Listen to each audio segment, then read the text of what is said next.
Hello guys, आज हम करने जा रहे हैं रीतिकाल के प्रमुख कवि और उनकी रचनाएं। रीतिकाल में जो कविता प्राप्त होती है उसके रचनाकारों के मुख्यतः 4 वर्गों में विभक्त किया जा सकता है। इन वर्गों में विभाजित करके ही रीतिकाल के प्रमुख कवि और उनकी रचनाओं का परिचय दिया जा सकता है। ये वर्ग निम्नवत है: रीतिबद्ध कवि, रीतिसिद्ध कवि, रीतिमुक्त कवि और श्रृंगारेतर कवि। रीतिबद्ध कवि और उनकी रचनाएं। रीतिबद्ध कवि मुख्यतः शास्त्रीय स्वरूप के उद्घाटन में नियोजित थे। इससे उनके काव्यों में विभिन्न काव्य रीतियों का बंधन पाया जाता है, पर कवि को अपनी भावना के प्रसार के लिए व्यापक भूमि नहीं मिली।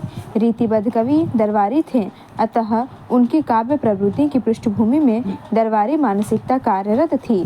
दरबार में कविता को संगीत और नृत्य की तरह मनोरंजन का साधन समझा जाने लगा। सामंतों का मनोरंजन कविता का उद्देश्य बन गया। फलस्वरूप रीतिबद्ध काव्यों में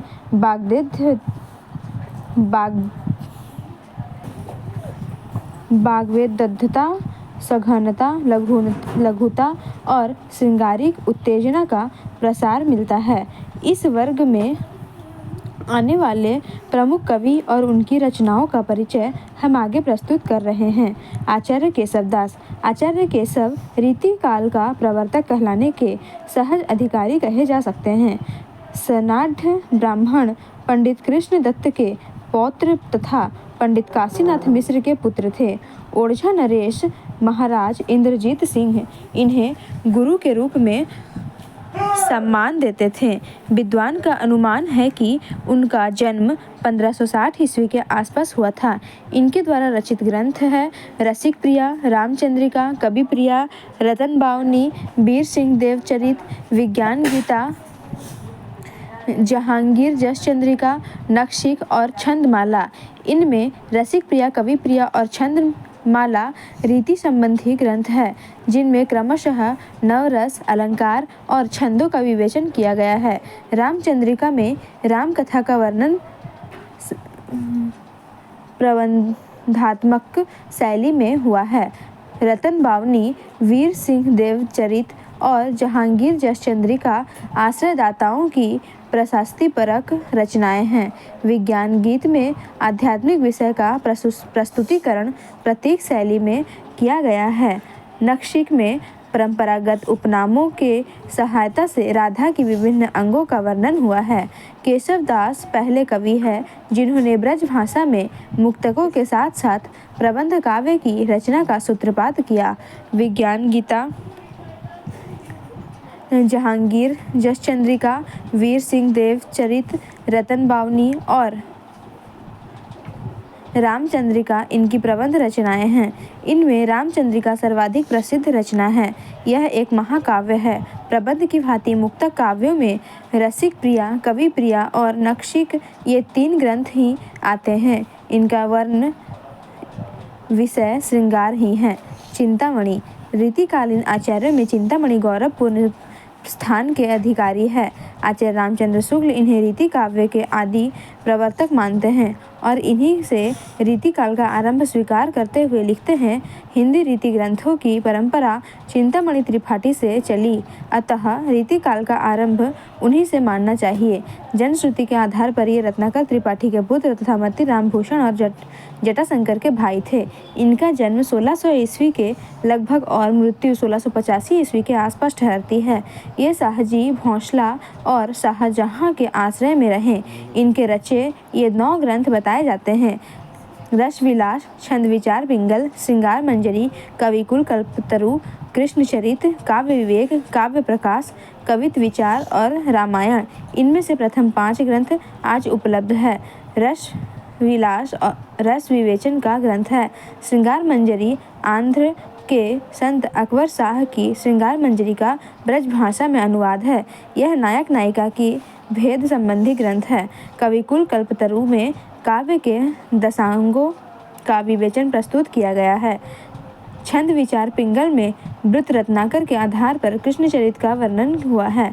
आचार्यत्व की दृष्टि से ही नहीं, कवित्व की दृष्टि से भी इनका स्थान अत्यंत महत्वपूर्ण है।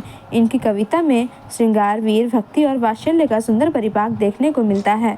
भाषा की दृष्टि से भी इनका काव्य परिष्कृत कहा जा सकता है। इन्होंने अपने काव्य में ब्रज भाषा का स्वच्छ प्रयोग मिल किया है। कुलपति मिश्र रीतिकाल के प्रातः स्मरणीय आचार्य कवि है।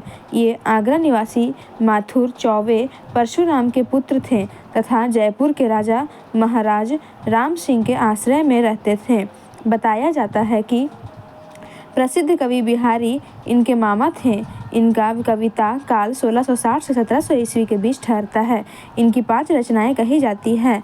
वे हैं रस रहस्य, संग्राम सार, दुर्गा भक्ति चंद्रिका, मुक्ति तरंगिणी तथा नक्षिक। इनमें से प्रथम 3 ग्रंथ उपलब्ध है। रस रहस्य काव्यांग विवेचन संबंधी अत्यंत महत्वपूर्ण ग्रंथ है। संग्रामसार महाभारत के द्रोण पर्व का तथा दुर्गा भक्ति चंद्रिका दुर्गा सप्तशती का पद्यानुवाद है। कवित्व की दृष्टि से इनके काव्य साधारण कोटि के हैं। आचार्य कर्म में ये जितने सफल हुए, कवि कर्म में उतने असफल रहे। ये आचार्य पहले हैं और कवि उसके बाद। कुमारमणि शास्त्री ध्वनि रसवादी आचार्य है। इनका जन्म 1665 ईस्वी के आसपास ठहरता है। इनके 2 ग्रंथ मिलते हैं, रसिक रंजन और रसिक रसाल। रसिक रंजन संस्कृत की सूक्तियों का संग्रह है और रसिक रसाल में क्रमशः काव्य लक्षण, काव्य प्रयोजन, काव्य हेतु, काव्य भेद, शब्द शक्ति, ध्वनि, रस, नायिका भेद, गुणीभूत, व्यंग्य, शब्द अलंकार, गुण और दोष आदि का विवेचन किया गया है। देव रीति काव्य जिन कवियों के कृतित्व के कारण प्रतिष्ठित हुआ, उनमें कवि देव विशेष उल्लेखनीय हैं। इनका जन्म इटावा के घोषरिया ब्राह्मण परिवार में हुआ था। इनके चरित्र 72 ग्रंथ बताए जाते हैं, किंतु आज इनमें से केवल 15 ही ग्रंथ उपलब्ध हैं। भाव विलास, अष्टयाम, सुख सागर तरंग, काव्य रसायन, प्रेम चंद्रिका, राग रत्नाकर, देव शतक, देव चरित्र, देव माया प्रपंच, भवानी विलास, प्रेम तरंग, कुशल विलास, जाति विलास, रस विलास और सुजान विनोद। इनमें भाव विलास के अंतर्गत रस सामग्री और रस भेदों, विशेषतः श्रृंगार रस और नायक नायिका भेद तथा 39 अलंकारों का विवेचन हुआ है। अष्टयाम में दिन के 8 पहरों के बीच होने वाले नायक नायिका के विविध विलासों का वर्णन है। सुख सागर तरंग में भी नायिका भेद और श्रृंगार रस से संबंधित ग्रंथ है। काव्य रसायन में प्रकाशः काव्य स्वरूप, शब्द शक्ति, नवरस, नायक नायिका भेद, रीति, गुण, वृत्ति, अलंकार और पिंगल आदि का विवेचन किया गया है। देव की रचना प्रेम चंद्रिका में विषय वासना का तिरस्कार और प्रेम का महात्म्य प्रतिपादित हुआ है। राग रत्नाकर संगीत संबंधी लक्षण ग्रंथ है। देव शतक आध्यात्म संबंधी ग्रंथ है। देव चरित्र कृष्ण के जीवन से संबंधित प्रबंध काव्य है। देव माया प्रपंच प्रबंध चंद्रोदय नाटक का पद्यानुवाद है। शेष ग्रंथ काव्यांग विवेचन से संबंधित है। सोमनाथ रीति कवियों में सोमनाथ अथवा शशिनाथ का नाम अग्रगण्य है। ये माथुर ब्राह्मण नीलकंठ के पुत्र तथा महाराज प्रताप सिंह के दरबारी थे। इनके द्वारा रचित ये 6 ग्रंथ बताए जाते हैं। रस पीयूष निधि, श्रृंगार विलास, माधव विनोद, पंचाध्यायी, कृष्ण लीलावती और सुजान विलास। इनमें अंतिम 2 ग्रंथ अनुपलब्ध है। रस पीयूष निधि में छंद, काव्य लक्षण, काव्य प्रयोजन, काव्य हेतु, दोष, गुण, शब्द शक्ति, काव्य भेद, शब्दालंकार और अर्थालंकार का विवेचन किया गया है। श्रृंगार विलास में श्रृंगार रस और नायक नायिका भेद का वर्णन हुआ है। माधव विनोद संस्कृत के माधवमालती नाटक का पद्यानुवाद है। पंचाध्यायी में कृष्ण भक्त कवियों के समान रास लीला का वर्णन किया गया है। इनका कविता काल 1725 से 1760 के बीच ठहरता है। भिखारीदास रीतिबद्ध कवियों की परंपरा में आचार्य भिखारीदास का नाम बड़े आदर के साथ लिया जाता है। इनका जन्म प्रतापगढ़ जिले के टयंगा नामक गांव के कायस्थ कुल में हुआ था। ये प्रतापगढ़ के नरेश पृथ्वी सिंह के भाई हिंदुपति सिंह के आश्रय में थे। इनके रचे हुए ये 7 ग्रंथ उपलब्ध है। रस सारांश, श्रृंगार निर्णय, काव्य निर्णय, छंदोर्ण व पिंगल, शब्दनाश कोश, विष्णु पुराण भाषा और शतरंज शतिका। इनमें अंतिम 3 ग्रंथ क्रमशः शब्दकोश, विष्णु पुराण का भाषानुवाद तथा शतरंज के खेल में से संबंधित है। रस सारांश और श्रृंगार निर्णय में क्रमशः रस की सामग्री और इनके भेदों तथा नायक नायिका भेद का वर्णन किया गया है। काव्य निर्णय में काव्य प्रयोजन, काव्य पुरुष, स्वरूप, काव्य हेतु, काव्य भाषा, शब्द शक्ति, रस सामग्री, अपारांग, ध्वनि, गुणीभूत, व्यंग, अलंकार, गुण, शब्दालंकार, चित्रालंकार, तुक और दोष का गंभीरता पूर्वक विवेचन किया गया है। छंदोर्ण व पिंगल में छंदों का निरूपण अत्यंत विस्तार के साथ किया गया है। रसिक गोविंद। रीतिकाल में जिन भक्तों ने आचार्य कर्म द्वारा रीति काव्य को पुष्कल बनाया, उनमें रीति रसिक गोविंद का नाम विशेष रूप से उल्लेखनीय है। इनका जन्म 1743 ईस्वी में राजस्थान के जयपुर नगर में हुआ। ये जाति के खंडेलवाल वैश्य थे। कहा जाता है कि राजा राजकोप भाजन होकर ये वृंदावन चले आए। यहीं सर्वेश्वर शरण देवाचार्य से दीक्षा ली और अंतिम समय तक वृंदावन में रहे। इनकी मृत्यु 1838 ईस्वी के आसपास हुई। इनके 10 ग्रंथ बताए जाते हैं। रामायण सूचनिका, कलियुग राशो, अष्टदेश भाषा, समय प्रबंध, पदावली, युगल रसमाधुरी, रसिक गोविंदानंद घन, पिंगल, लक्ष्मण चंद्रिका और रसिक गोविंद। इनमें अंतिम 2 ग्रंथ आज अनुपलब्ध है। उपलब्ध ग्रंथों में केवल रसिक गोविंदानंद घन और पिंगल ही रीति विषयक ग्रंथ है। से सारी भक्ति तथा नीति संबंधी छोटी बड़ी रचनाएं हैं। प्रताप शाही रीतिबद्ध परंपरा के प्रमुख कवि है। ये रतन सेन बंदीजन के पुत्र तथा चरखारी नरेश महाराज विक्रम सिंह के आश्रित थे। इनका कविता काल 1823 से 1843 ईस्वी तक माना जाता है। इनके रचित 8 ग्रंथ कहे जाते हैं। जयसिंह प्रकाश, श्रृंगार मंजरी, श्रृंगार शिरोमणि, अलंकार चिंतामणि, जुगल नखशिख, रस चंद्रिका, व्यंग्यार्थ कौमुदी और काव्य विनोद। इनमें अंतिम 2 ग्रंथ ही उपलब्ध है। व्यंग्यार्थ कौमुदी में शब्द शक्ति, अलंकार, स्वरूप तथा व्यंग्यार्थ के महत्व का प्रतिपादित हुआ है। काव्य विनोद के अंतर्गत काव्य लक्षण, काव्य प्रयोजन, काव्य हेतु, काव्य भेद, शब्द शक्ति, ध्वनि, गुण और दोष का निरूपण किया गया है। अमीर दास निर्गुण धर्म धारा के मतानुयायी अमीर दास का नाम रीतिकालीन आचार्यों में बड़े श्रद्धापूर्वक लिया गया है। इनका जन्म 1783 ईस्वी के आसपास पंजाब के एक वैष्णव संप्रदाय में हुआ था। ये गुरु रामदास के शिष्य थे और उदासी संप्रदाय में दीक्षित हुए थे। पटियाला के राज दरबार से इनका घनिष्ठ संबंध था। इनके द्वारा रचित ये 12 ग्रंथ बताए जाते हैं। सभामंडन, वृत्त चंद्रोदय, ब्रज बिलाम सतसई, श्री कृष्ण साहित्य सिंधु, शेर सिंह प्रकाश, वैद्य कल्पतरु, अश्व संहिता प्रकाश, भाव 25, ग्रीष्म विलास, भागवत रत्नाकर, दूषण उल्लास और अमीर प्रकाश। इनमें अंतिम 5 रचनाएं अनुपलब्ध है। ब्रजविलास सतसई में श्रृंगार रस के विभिन्न अंगों के अतिरिक्त भक्ति, नीति आदि विषयों पर 701 दोहे संकलित है। वैद्य कल्पतरु और अश्व संहिता प्रकाश क्रमशः मानव और पशु चिकित्सा संबंधी ग्रंथ है। से सारे काव्य शास्त्र निरूपक ग्रंथ है। ग्वाल रीतिबद्ध कवियों में ग्वाल का स्थान महत्वपूर्ण माना जाता है। इनका जन्म 1791 ईस्वी में सेवा राय ब्रह्म भट्ट के यहाँ वृंदावन में हुआ था।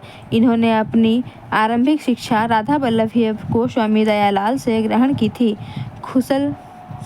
खुशहल राय इनके काव्य गुरु थे। यह अपने जीवन काल में लाहौर, नाभा, पटियाला, टोंका, अमृत और रामपुर के राजा नवाबों के आश्रय में रहे। इनका निधन 1668 ईस्वी में रामपुर में हुआ। इनके द्वारा रचित ये 15 ग्रंथ कहे जा सकते हैं: रसिकानंद, कवि दर्पण, बलवीर विनोद, साहित्यानंद, प्रस्तार प्रकाश, स्नेह निर्वाह, वंशी विसा, हमीरहट, विजय विनोद, भक्त भावन, कुब्जाष्टक, गुरु पचासा, निम्वार्क, स्वाम्बष्टक, इश्क लहरदरयाव और कवि हृदय विनोद। इनमें प्रथम 6 लक्षण ग्रंथ हैं और शेष अनुवाद। अनुदित कृतियां में हमीरहट, विजय विनोद और इश्क लहरदरयाव प्रबंध रचनाएं हैं और शेष कृतियां मुक्तक कही जा सकती है। तो संस्कृत के आचार्यों का पदांक अनुसरण करते हुए भी अपने ढंग से रस निरूपण करने वाले आचार्य है तोस। ये इलाहाबाद के निकट स्थित सिंगरौर के निवासी थे। इनके पिता का नाम चतुर्भुज था। ये सरयू पारिणी शुक्ल ब्राह्मण थे। इनके द्वारा रचित 3 ग्रंथ बताए जाते हैं: सुधानिधि, नखशिख और विनय शतक। इनमें से केवल सुधानिधि ही आज उपलब्ध है। सुधानिधि में विषय का विवेचन नवरस, परिगणत तथा विभाव, अनुभाव और स्थायी भाव के उल्लेख के साथ किया गया है। रसलीन का पूरा नाम सैयद गुलाम नबी रसलीन है। ये उत्तर प्रदेश के हरदोई जिले के विल ग्राम के रहने वाले थे। इनके पिता का नाम सैयद मुहम्मद बाकर था। ये अच्छे संगीतज्ञ होने के साथ साथ सुयोग्य सैनिक भी थे। मीर सुफैल अहमद इनके गुरु थे, जो एक अच्छे कवि भी हैं। इनसे इन्हें काव्य रचना की प्रेरणा मिली। लोकगीतों के अतिरिक्त रसलीन द्वारा रचित रस प्रबोध और अंग दर्पण नामक 2 रीति का ग्रंथ मिलते हैं, जिनमें क्रमशः रस विवेचन और नक्शिक वर्णन किया गया है। सुखदेव मिश्र। रीतिकाल के कवियों में सुखदेव मिश्र एक महान विभूति है।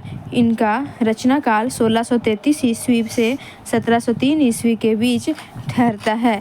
इनके द्वारा रचे गए ये ग्रंथ बताए जाते हैं: वृत्त विचार, अध्यात्म प्रकाश, रसार्पण, रस रत्नाकर, छंद विचार, फाजिल अली प्रकाश और श्रृंगार लता। इनमें प्रथम 4 ग्रंथ उपलब्ध है। वृत्त विचार छंदो निरूपक ग्रंथ है। आध्यात्म प्रकाश में जीव, जगत, माया और ब्रह्म विषयक शंकर के विचारों को कविता में समझाया गया है। रसार्णव और रस रत्नाकर में नवरस का विवेचन प्रस्तुत किया गया है। पद्माकर कवित्व का सफल निर्वहन करते हुए रसों के सफल निरूपण करने वाले आचार्यों में पद्माकर का नाम आदर के साथ लिया जा सकता है। ये तैलंग ब्राह्मण थे। इनका जन्म 1753 ईस्वी में मध्य प्रदेश के सागर में हुआ था और मृत्यु 1833 ईस्वी में कानपुर में हुई। इनके पिता मोहनलाल भट्ट एक अच्छे कवि थे। पद्माकर अपने जीवन काल में सागर नरेश, महाराजा परीक्षित, जयपुर नरेश, प्रताप सिंह और उनके पुत्र जगत सिंह, उदयपुर के महाराजा भीम सिंह तथा ग्वालियर नरेश दौलत राव सिंधिया के आश्रित रहे। इनके द्वारा रचित ये 7 मौलिक ग्रंथ मिलते हैं: हिम्मत बहादुर, विरुदावली, पद्माभरण, जगद्विनोद, प्रबोध पचासा, गंगा लहरी, प्रताप सिंह, विरुदावली और कली पच्चीसी। इनके अतिरिक्त इनके अनेक स्फुट छंद भी मिलते हैं। पद्माकर के 7 ग्रंथों में पद्माभरण और जगन्विनोद की ही रीति ग्रंथ है और शेष ग्रंथ राज प्रशस्ति, भक्ति तथा वैराग्य के हैं। पद्माभरण में अलंकारों का विवेचन हुआ है और जगद्विनोद में नवरसों का। जगद्विनोद की रचना महाराजा जगत सिंह के आश्रय में उनकी आज्ञा में हुई थी। बेनी प्रवीण। रीतिकाल के जिन आचार्यों ने संक्षिप्त लक्षण और सरस उदाहरणों की रचना के लिए विशेष ख्याति अर्जित की, उनमें बेनी प्रवीण प्रमुख है। ये लखनऊ के निवासी थे और उनकी जाति वाजपेयी ब्राह्मण की थी। वल्लभ संप्रदाय के वंशीलाल उनके गुरु थे। बताया जाता है कि इन्हें प्रवीण की उपाधि इनके समकालीन भंडोआकार वेणी ने दी थी। इनके द्वारा सृजित श्रृंगार भूषण, नवरस तरंग और नाना राव प्रकाश ये 3 ग्रंथ कहे जाते हैं। इनमें आज केवल नवरस तरंग ही उपलब्ध है। नवरस तरंग में कुल 543 छंद है, जिनमें नवरस, परिणन रस, लक्षण तथा विभिन्न रसों के स्थायी भाव का उल्लेख किया गया है। मतीराम श्रृंगार रस विवेचन के शिरोमणि आचार्य मतीराम रीतिकाल के महत्वपूर्ण नाम है। इनका जन्म 1604 ईस्वी फतेहपुर के बनपुर में हुआ था। ये विश्वनाथ त्रिपाठी के पुत्र थे।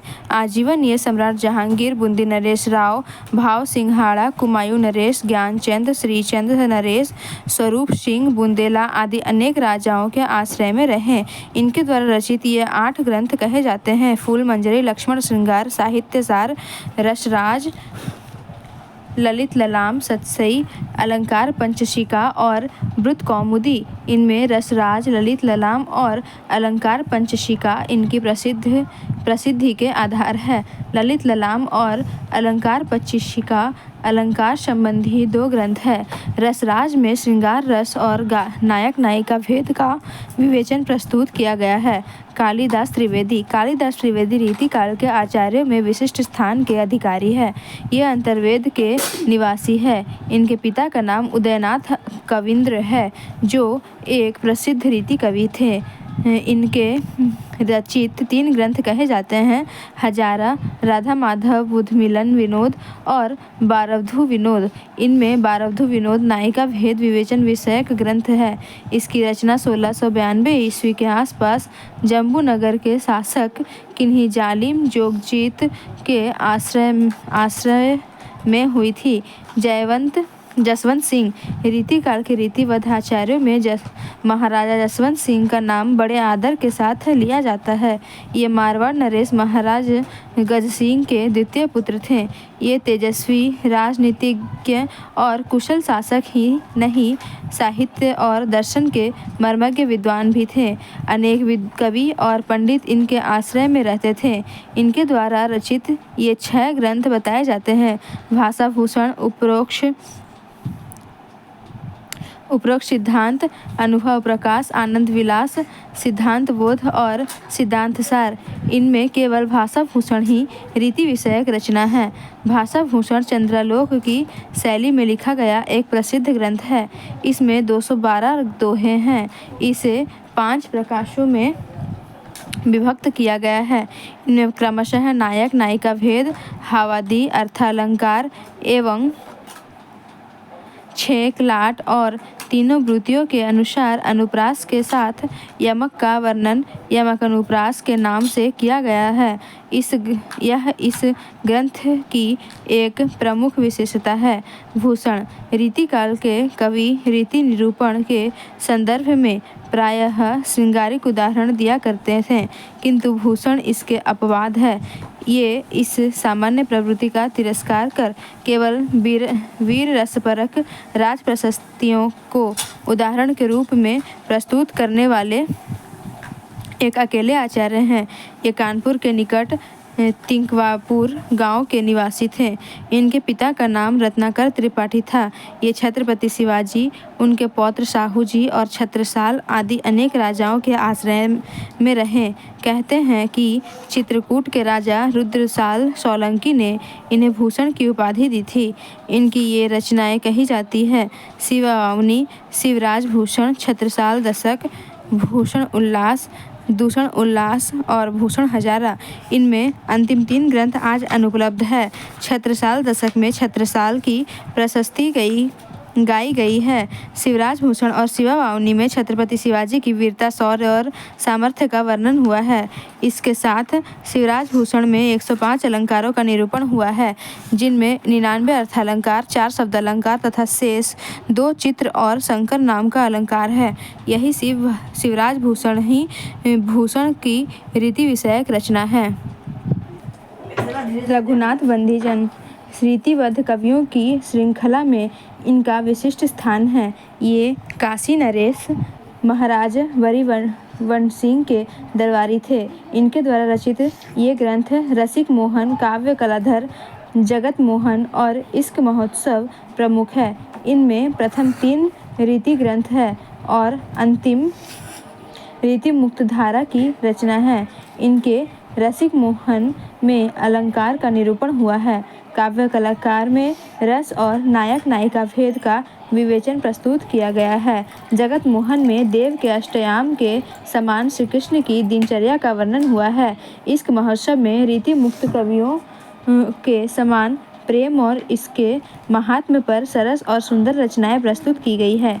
रीति सिद्ध कवि और उसकी रचनाएं। रीति सिद्ध कवियों में वर्णित काव्य शास्त्रीयता को देखकर लगता है कि ये कवि रस, अलंकार, ध्वनि, नायक नायिका भेद आदि के उदाहरण स्वरूप काव्य रचना कर रहे हों। आचार्य विश्वनाथ प्रसाद मिश्र ने इसे मध्यम मार्ग का काव्य माना है, क्योंकि इनमें न तो लक्षण उदाहरण की आचार्यवादी परंपरा है, न ही रीति मुक्त काव्य का स्वच्छंद भावावेग।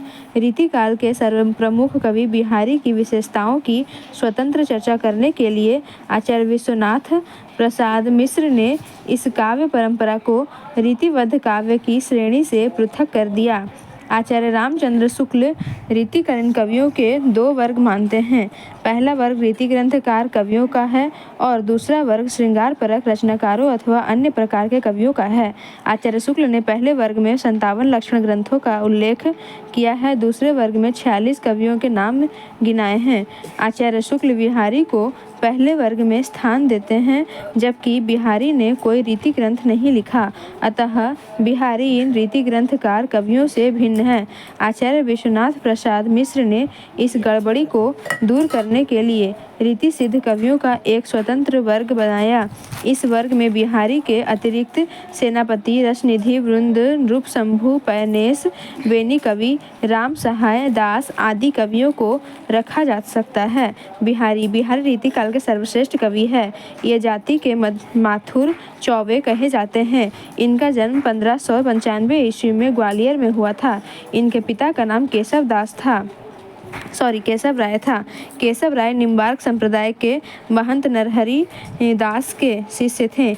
बिहारी ने उनके यहाँ संस्कृत प्राकृत के काव्य ग्रंथों का अध्ययन किया था। बाद में ये वृंदावन आ गए और वहीं मथुरा के किसी ब्राह्मण परिवार में इनका विवाह हुआ। उसके बाद ये यहीं रहने लगे। बिहारी शाहजहाँ के कृपा पात्र थे। इसी कारण अन्य राजाओं से इनका संपर्क हुआ, जिससे अनेक राज्यों से उनकी वृत्ति बंधी गई। सन 1645 ईस्वी के आसपास बिहारी वृत्ति लेने जयपुर गए तो पता चला कि वहाँ के महाराजा जयसिंह अपनी नवविवाहिता रानी के प्रेम में मुग्ध होकर महलों में पड़े रहते हैं, राजकर्मों की ओर ध्यान नहीं देते। महाराज के एतादृश व्यवहार से सामंत और प्रजा सब दुखी है। परिस्थिति के गंभीरता को देखते हुए बिहारी ने उसी समय एक दोहा लिखकर महाराजा जयसिंह के पास भेजा, जो इस प्रकार है। नहीं पराग नहीं मधुर मधु, नहीं विकास इन्हीं काल, अली कली ही 100 बंध्यो, आगे कौन हवाल। बिहारी के इस दोहे का अद्भुत प्रभाव महाराजा जयसिंह और चौहान रानी दोनों पर पड़ा। ये दोनों बड़े प्रसन्न हुए। उन्होंने बिहारी को काली पहाड़ नामक ग्राम दिया तथा प्रति दोहे पर एक असरफी पुरस्कार के रूप में देने का संकल्प किया। उसके बाद बिहारी जयपुर में रहने लगे। आमोर दरबार के राजकवि बनकर उन्होंने अपना जीवन सुखपूर्वक बिताया। बिहारी की ख्याति का मूल आधार उनका एक अकेला ग्रंथ बिहारी सतसई है। आचार्य रामचंद्र शुक्ल ने इसकी प्रसिद्धि पर प्रकाश डालते हुए लिखा है, श्रृंगार रस के ग्रंथों में जितनी ख्याति और जितना मान बिहारी सतसई का हुआ, उतना और किसी का नहीं। इसका एक दोहा हिंदी साहित्य में एक रत्न माना जाता है। मुक्तक परंपरा में बिहारी सतसई अप्रतिम रचना है। इसी ओर संकेत करते हुए आचार्य शुक्ल लिखते हैं, मुक्तक कविता में जो गुण होना चाहिए वह बिहारी के दोहे में अपने चरम उत्कर्ष को पहुंचा है। इसमें कोई संदेह नहीं। मुक्तक की रचना करना आसान काम नहीं है।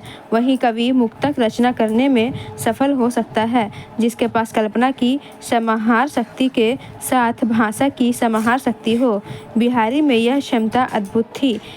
उनकी इस क्षमता का उल्लेख करते हुए आचार्य शुक्ल लिखते हैं, जिस कवि में कल्पना की समाहार शक्ति के साथ भाषा की समाहार शक्ति जितनी अधिक होगी, उतनी ही वह मुक्तक की रचना में सफल होगा। यह क्षमता बिहारी में पूर्ण रूप से वर्तमान थी। इसी से वे दोहे ऐसे छोटे छंद में इतना रस भर सके हैं। इनके दोहे क्या है, रस के छोटे छोटे छींटे हैं। बिहारी सत्से में बिहारी ने श्रृंगार के संयोग पक्ष का जैसा गरिमा में वर्णन किया है वह अद्भुत है, किंतु वियोग पक्ष की व्याकुलता के चित्रण में उनका मन नहीं रमा। सत्से की भाषा परिनिश्चित ब्रज भाषा है, जिसमें पूर्वी और बुंदेली के शब्द तथा खड़ी बोली के कृदंत क्रियापद मिलते हैं। सेनापति। सेनापति का नाम रीति सिद्ध कवियों में बड़े आदर के साथ लिया जा सकता है। ये बुंदेलशहर जिले के अनूपशहर नगर के निवासी थे। इनके पिता का नाम गंगाधर दीक्षित था। इन्होंने हीरामणि दीक्षित से दीक्षा ली थी। इनके द्वारा रचित 2 ग्रंथ कहे जाते हैं, कवित्र रत्नाकर और काव्य कल्पद्रुम। उनकी दूसरी रचना आज तक उपलब्ध नहीं है, अतः इनकी प्रसिद्धि का एकमात्र आधार कवित्र रत्नाकर है। इसमें 5 तरंगे और 394 छंद है। इसके अंतर्गत सेनापति ने श्लेष, अलंकार, श्रृंगार, षड ऋतु, रामायण और राम रसायन का वर्णन किया है। प्रथम 3 तरंगों का प्रणयन रीति परंपरा को ध्यान में रखकर किया गया है। चौथी और 5वीं तरंगों में राम का चरित्र और राम भक्ति भावना का सरस और सुंदर वर्णन है। सेनापति की अप्रतिम सफलता उनके उत्कृष्ट ऋतु का वर्णन में है। रसनिधि। रसनिधि का वास्तविक नाम पृथ्वी सिंह है। ये दतिया राज्य में वरेनी इलाके के जागीरदार थे। इनका संपर्क धामी संप्रदाय के प्रवर्तक प्राणनाथ स्वामी से भी था। इनका रचना काल 1603 ईस्वी से 1660 ईस्वी के बीच ठहरता है। इनके द्वारा रचित ये ग्रंथ कहे जाते हैं रतन हजारा, विष्णु पद कीर्तन, कवित, 12 मासा, रसनिधि सागर, हिंडोला और अरिल। इनकी ख्याति का मूल आधार रतन हजारा नामक दोहा संग्रह है, जो बिहारी सत्सई के अनुकरण पर लिखित है। रसनिधि प्रेम और श्रृंगार के कवि है। इनकी रचनाओं पर वैष्णव भक्ति और सूफी परंपरा के फारसी काव्य का प्रभाव भी परिलक्षित होता है। बृंद। बृंद का पूरा नाम वृंदावन था। ये शाक द्वीपी भोजन ब्राह्मण थे। श्री रूप जी इनके पिता हैं। बचपन से ही बृंद कुशाग्र बुद्धि के थे। 10 वर्ष की अवस्था में इनके पिता ने इन्हें विद्या अध्ययन के लिए काशी भेजा। वहाँ तारा पंडित के पास रहकर इन्होंने गणित, व्याकरण, साहित्य, वेदांत तथा दर्शन शास्त्र का ज्ञान प्राप्त किया और काव्य रचना भी सीखी। यह औरंगजेब के दरबारी कवि थे। बृंद ने लगभग 16 ग्रंथों की रचना की। इसमें ये 6 रचनाओं रीति सिद्ध कही जा सकती है। 12 मासा भाव पंचशिका नयन 25 के अंतर्गत नेत्रों के महत्व तथा नेत्रों द्वारा अभिव्यक्त विभिन्न भावों का चित्रण है। पवन 25 वास्तव में षड ऋतु वर्णन का एक स्वरूप है। इसमें बृंद ने विविध सुऋतुओं में पवन के स्वरूप और प्रभाव का चित्रण किया है। श्रृंगार शिक्षा में नायिका भेद के आधार पर आभूषण और श्रृंगार के साथ नायिकाओं का चित्रण हुआ है। यमक सत्सई में विविध प्रकार से यमक अलंकार का स्वरूप स्पष्ट किया गया है। यह एक चमत्कारपूर्ण रचना है। यमक का लक्षण दिए बिना उसके आधार पर रचित इस कृति का वर्ण विषय श्रृंगार और भक्ति है। इसमें 795 छंद है। इस प्रकार बृंद की रचनाएं रीति सिद्ध परंपरा में महत्वपूर्ण स्थान रखती है। नृपशंभु। नृपशंभु के बारे में हिंदी साहित्य के इतिहास में विभिन्न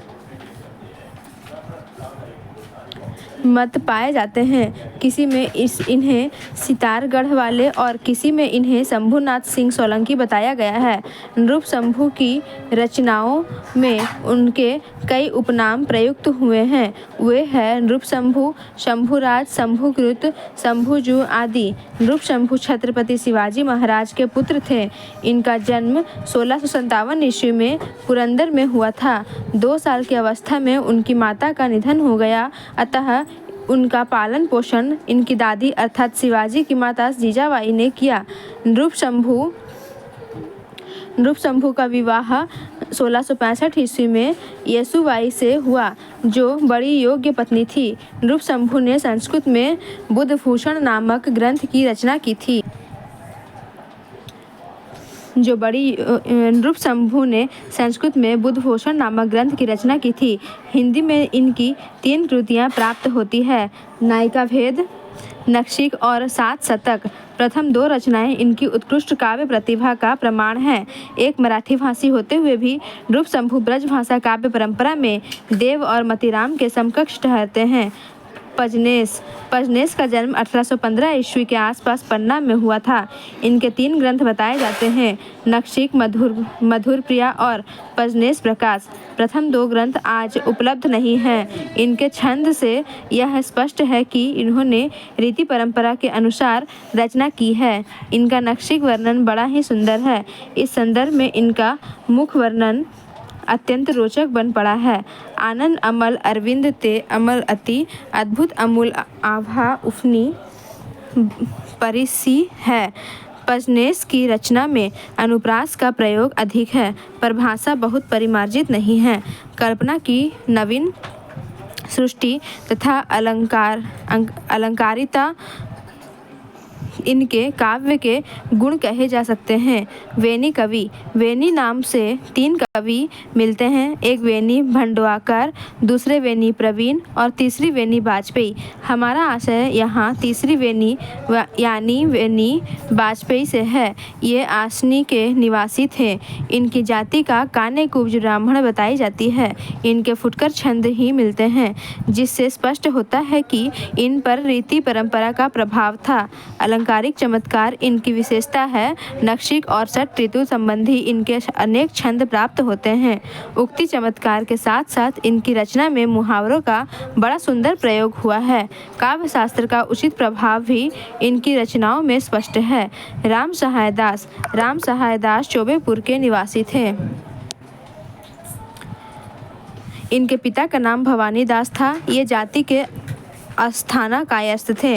राम सहाय काशी नरेश महाराज उदित नारायण सिंह के आश्रित कवि थे। इनका काव्य काल 1803 ईस्वी से 1823 ईस्वी तक माना जाता है। कविता में इनका उपनाम भगत है। इनके द्वारा रचित ये ग्रंथ है राम सतसई, वाणीभूषण, वृत्त तरंगिणी और कखहरा। राम सतसई रीतिकालीन श्रृंगार परंपरा की उत्कृष्ट रचना है। इसे बिहारी सतसई के समकक्ष रखा जा सकता है। नखशिख अलंकार, ध्वनि, रस आदि के ध्यान में रखकर उत्कृष्ट काव्य सौष्ठव का इसमें समावेश हुआ है। वाणीभूषण में काव्य शास्त्रीय विषयों का विवेचन किया गया है। वृत्त तरंगिणी में छंदों का परिचय दिया गया है। कखहरा जायसीकृत अखरावट के ढंग की रचना है। रीति मुक्त कवि और उनकी रचनाएं। रीति मुक्त या स्वच्छंद धारा के कवि अपने समकालीन रीतिबद्ध कवियों से वर्ण विषय में और वर्ण प्रणाली में भी भिन्न थे। रीतिबद्ध काव्य में शास्त्रीयता का प्राधान्य था। उन्होंने प्राचीन काव्य प्रणाली को अपना आदर्श माना, जबकि रीति मुक्त कवियों ने शास्त्रीय चौखटी पर को अस्वीकार करके आत्मानुभूति के आवेग को महत्व दिया। ये कवि सामाजिक या दरबारी मर्यादा में बंध कर रहने वाले नहीं थे। इस धारा के सभी कवि प्रेम मार्ग के पथिक थे। उनके प्रेम स्थूल जगत से उत्पन्न होने वाला था, पर अपनी गहनता और व्यापकता में अलौकिक ऊंचाइयों को स्पर्श करना था। उनके प्रेम पर सूफी प्रेम की पीर का प्रभाव तो था ही, साथ ही इश्क मजाजी की इश्क हकीकी में परिणति भी थी। इन कवियों पर फारसी प्रेम पद्धति का भी प्रभाव पाया जाता है। रीतिबद्ध कवियों का संयोग वर्णन स्थूल और मांसल था, जबकि रीति मुक्त कवियों का संयोग वर्णन मानसिक। इन कवियों ने संयोग की अपेक्षा वियोग का अधिक वर्णन किया है। रीतिबद्ध कवियों ने राधा कृष्ण के श्रृंगार की वर्णन में मुक्तक को अपनाया है, जबकि रीति मुक्त कवियों ने प्रबंध और मुक्तक दोनों को। रीति मुक्त काव्य रीतिबद्ध काव्य के विरुद्ध स्वच्छंद वृत्ति के कवियों का विद्रोह है। ठाकुर ने कवि शिक्षा से प्राप्त निर्जीव काव्य प्रणाली का विरोध करते हुए लिखा है, 150 बनाए आए मेलन सभा के बीच, लोगन कवित की वो खेल करी मानो है। रीति मुक्त धारा के कवियों का प्रेम विशिष्ट है, प्रिय भी विशिष्ट है, इसलिए उनको काव्यों में संयोग और वियोग भी विशिष्ट रूप में ही अभिव्यक्त हुआ है। इस धारा के प्रमुख कवि हैं घनानंद, बोधा, आलम ठाकुर और द्विजदेव आदि। घनानंद रीति मुक्त काव्य धारा के प्रमुख कवि है। आचार्य रामचंद्र शुक्ल इन्हें साक्षात राम मूर्ति मानते हैं। इनका जन्म संवत 1746 ईस्वी के आसपास हुआ था और मृत्यु संवत 1796 में हुई थी। ये जाति के कायस्थ थे और दिल्ली के बादशाह मोहम्मद शाह के मीर मुंशी थे। सुजान नामक वैश्य इनकी प्रेमिका थी। इन्होंने अपनी कविताओं में बार बार सुजान को संबोधित किया है। ये वियोग श्रृंगार के प्रधान मुक्तक कवि है। घनानंद के इतने ग्रंथ बताए जाते हैं: सुजान सागर, विरह लीला, कोक सागर, रस केलीवल्ली और कृपाकंद। इनकी रचना विरह लीला में ब्रज भाषा के साथ फारसी छंद का अनूठा प्रयोग हुआ है। रीति मुक्त धारा के कवि घनानंद के काव्य में इन सब धारा के प्रायः सभी गुण जैसे भावात्मकता, वक्रता, लाक्षणिकता, भावों की व्यक्तिकता, रहस्यात्मकता, मार्मिकता और स्वच्छंदता आदि मिल जाते हैं। इनकी 2 प्रकार की रचनाएं उपलब्ध है, जिनका संबंध क्रमशः लौकिक श्रृंगार और भक्ति से है। प्रथम वर्ग की रचनाएं प्रायतः कवित सवैया में रचित है और दूसरे वर्ग की पदों एवं दोहों चौपाइयों में। इनके काव्यों में ऋजु और वक्र दोनों प्रकार की शैलियों का प्रयोग मिलता है। घनानंद के प्रेम का विषय सांसारिक प्राणी भी हो सकता है और परमेश्वर भी। उनकी इस उक्ति में रहस्यात्मकता की झलक मिलती है। इस संदर्भ में डॉक्टर नगेंद्र का मानना है, घनानंद के प्रेम का उदय अवश्य सुजान के शरीर से हुआ था, पर उसकी परिणति सुजान सु प्लस ज्ञान परमेश्वर में हुई थी। घनानंद द्वारा अपनी रचना में बार बार सुजान शब्द का प्रयोग को देखकर आचार्य रामचंद्र शुक्ल भी इसे लौकिक और अलौकिक प्रेम का प्रतीकात्मक शब्द मानते हुए लिखते हैं। इन्होंने अपनी कविताओं में बार बार सुजान को संबोधन किया है, जो श्रृंगार में नायक के लिए और भक्तिक भाव में भगवान कृष्ण के लिए प्रयुक्त मानना चाहिए। घनानंद ने विरोधाभास के द्वारा प्रेम की अनिर्वचनीयता का आभास दिया है। उनके विरोधमूलक वैचित्र्य का यही कारण है। इन्होंने अपने काव्यों में संयोग और वियोग दोनों पक्षों को लिया है, पर वियोग की आदर्शों की ओर उनकी दृष्टि अधिक है। इसी से इसकी वियोग संबंधी कविताएं अधिक प्रसिद्ध है। बोधा राजपुरा के निवासी थे। इनका नाम बुद्धिसेन था, पर पन्ना के महाराजा इन्हें प्यार से बोधा कहने लगे और उनका वही नाम प्रसिद्ध हो गया। इनका जन्म संवत 1804 के आसपास हुआ था। ये जाति के सरयू पारी ब्राह्मण थे। इनका कविता काल संवत 1830 से 1860 तक माना जा सकता है। बोधा की ये 2 काव्य कृतियाँ मानी जाती है, विरह वारिस और इश्कनामा। बोधा बड़े रसिक थे। बताया जाता है कि पन्ना के दरबार में सुभान नामक वैश्या भी थी, जिससे इनका प्रेम हो गया। इस पर रुष्ट होकर महाराजा ने इन्हें 6 महीना के लिए देश निकाले का दंड दिया। इसी 6 महीने के बीच सुभान के विरह में इन्होंने विरह वारिस नामक ग्रंथ की रचना कर डाली। 6 महीने के बाद जब बोधा दरबार में लौटे, तब अपने विरह वारिस के कुछ कवित सुनाए। इससे महाराजा ने प्रसन्न होकर इनसे कुछ मांगने के लिए कहा। तब इन्होंने सुभान अल्लाह का कहा। महाराजा ने प्रसन्न होकर सुभान को इन्हें दे दिया। विरह वारिस माधवा नल काम कंदला की प्रसिद्ध प्रेम कथा पर लिखी गई प्रबंध रचना है। इश्कनामा पर प्रेम पर लिखे मुक्तकों का संग्रह है। विरह वारिस में घटनाओं का विस्तार से वर्णन किया गया है। इसमें संभोग के कुछ अश्लील वर्णन भी मिलते हैं। इश्कनामा अपेक्षाकृत साफ सुथरी रचना है। निसंकोच अपनी बात कहना बोधा के व्यक्तित्व की अपनी विशेषता है। अकृत्रिमता बोधा की कविता का वैशिष्ट्य है। आलम। हिंदी साहित्य के इतिहास में दो आलम मिलते हैं। आचार्य शुक्ल के मत के अनुसार प्रबंधकार आलम है और दूसरे मुक्तकार आलम। पंडित विश्वनाथ प्रसाद मिश्र दोनों को एक ही व्यक्ति मानते हैं। हम पंडित मिश्र जी के मत के समर्थक हैं। केवल शैली के आधार पर एक व्यक्ति की रचना को दो व्यक्तियों की रचना मानना सर्वथा अनुचित है। आलम जाति के ब्राह्मण थे, पर शेख नाम की रंगरेजिन के प्रेम में फंसकर बाद में मुसलमान हो गए। उन्होंने शेख से शादी भी की। ये औरंगजेब के दूसरे बेटे मुअज्जम की आश्रित थे।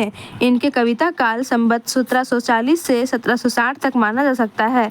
इनके द्वारा रचित ये रचनाएं मिलती है। माधवानर, कामकंदला, श्याम स्नेही, सुदामचरित और आलम केली। इनमें प्रथम 3 प्रबंध रचनाएं हैं और अंतिम मुक्तक संग्रह आलम केली आलम की प्रसिद्धि का आधार है।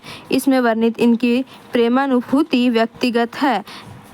प्रिय को पाकर भी प्रेमी तृप्त नहीं होता। इससे उनके आंतरिक पीड़ा मार्मिक और सत्य प्रतीत होती है। ठाकुर। हिंदी साहित्य के इतिहास में 3 ठाकुर नामधारी कवि हो चुके हैं। इनमें एक असनी के ब्रह्म भट्ट थे और दूसरे बुंदेलखंड के कायस्थ। ये तीसरे ठाकुर ही रीति मुक्त धारा के प्रसिद्ध कवि है। इनकी कविता बड़ी ही सरस और सुंदर है। इनकी 2 रचनाएं बताई जाती है, ठाकुर शतक और ठाकुर ठसक। ठाकुर ने कवि शिक्षा के बल पर काव्य रचना का उपहास किया है। ठाकुर का काव्य सीमितता और कृत्रिमता से मुक्त है। इनके काव्य में लोकोक्तियाँ का व्यंजनामय प्रयोग पाया जाता है। द्विजदेव के गणना रीतिबद्ध कवियों में की जाती है, किंतु इनके काव्य पर स्वच्छंद प्रवृत्ति का प्रभाव अधिक पाया जाता है। उनका प्रकृति प्रेम स्वच्छंद है। उन्होंने प्रकृति का वर्णन आलंबन के रूप में किया है। उनका एकमात्र ग्रंथ श्रृंगार लतिका सौरभ है। इसमें वसंत पर लिखे 33 पद है, जिसमें वसंत को राजकुमार के रूप में प्रस्तुत किया गया है। श्रृंगारेतर कवि और उनकी रचनाएं। रीतिबद्ध, रीतिसिद्ध और रीतिमुक्त काव्य परंपरा के अंतर्गत हमने भक्ति, प्रेम, प्रशस्ति, नीति, वैराग्य आदि विषयों की चर्चा की है। श्रृंगारेतर कवि के संदर्भ में उन कवियों की कृतियों का परिचय दिया जाएगा जिन्होंने भक्ति, वीरता, नीति और वैराग्य आदि विषयों पर सर्वत्र ग्रंथों की रचना की है। आचार्य रामचंद्र शुक्ल ने इन काव्यों में सरसता की कभी भी लक्षित की है, किंतु फिर भी रीतिकालीन कवि साहित्य में इनका अपना महत्व है। रीतिकाल के श्रृंगारेतर कवियों के भक्ति काव्यों में दरिया साहब के ज्ञान दीपक, दरिया सागर, जगजीवन दास के ज्ञान प्रकाश, शब्द सागर, आगम पद्धति, चरण दास के अष्टांगयोग, ज्ञान स्वरोदय, धर्म जहाज, भक्ति पदार्थ, तुलसी साहब के घट रामायण, सूरदास के नल दमन, दुख हरण दास के पुहु पावनी, लाल दास के अवध विलास, गुरु गोविंद सिंह के गोविंद रामायण, जानकी रसिक शरण के अवध सागर, भगवंत राय खींची की हनुमंत चीसी, जनक राज किशोरी शरण की सीताराम सिद्धांत मुक्तावली, सीताराम सत्तरंगिणी, जानकी करुणाभरण, नवल सिंह के रामचंद्र की विलास, आल्हा रामायण, अध्यात्म रामायण, सीता स्वयंवर, विश्वनाथ सिंह की रामायण गीता, रामचंद्र की सवारी, गुमान मिश्र की कृष्ण चंद्रिका, ब्रजवासीदास के ब्रज विलास, रूप रसिक देव के हरिव्यास, यशामृत लीला विसंती, नागरीदास के भक्ति सार, जुगल माधुरी, चाचा हित वृंदावन दास के लाड सागर, व्रज प्रेमानंद सागर, भ्रमर गीत, भवत्रसिक के अनन्य निश्चयात्मक ग्रंथ आदि की गणना की जाती है। अपनी रचनाओं में वीर रस की ओजस्विनी धारा बहाने के लिए रीतिकाल के श्रृंगारोत्तर कवियों ने वीर काव्य की रचना की। वीर काव्य में सबसे पहले मान कवि का उल्लेख किया जा सकता है। इन्होंने 1677 ईस्वी में अपने आश्रयदाता मेवाड़ नरेश राज सिंह की प्रशंसा का राजविलास की रचना की। इसी क्रम में सुदन के सुजान चरित, पद्माकर की हिम्मत बहादुर विरुदावली, प्रताप विरुदावली, जोधराज के हमीर रासो, लाल कवि के छत्र प्रकाश, खुमान के लक्ष्मण शतक, भूषण की शिवा वावनी, छत्रसाल दशक, वांकीदास के वीर विनोद और सूरज तिसी आदि का उल्लेख वीर काव्य के अंतर्गत किया जा सकता है। रीतिकाल के कुछ श्रृंगारेतर कवियों ने नीति तथा वैराग्य पर काव्यों की रचनाएं की, जिनमें वृंद सतसई, गिरिधर की कुंडलियाँ तथा दीनदयाल गिरी की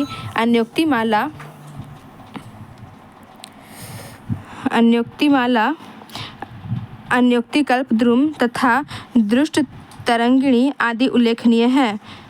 इनमें नीति ग्रंथकारों ने नीति कथन के साथ साथ आध्यात्मिकता की भी बात कही है। जीवन की क्षणभंगुरता, संसार की असारता, मोह माया के बंधन से मुक्ति आदि विषयों को इन्होंने अपने काव्य में बड़े ही रोचक शैली से प्रस्तुत किया है।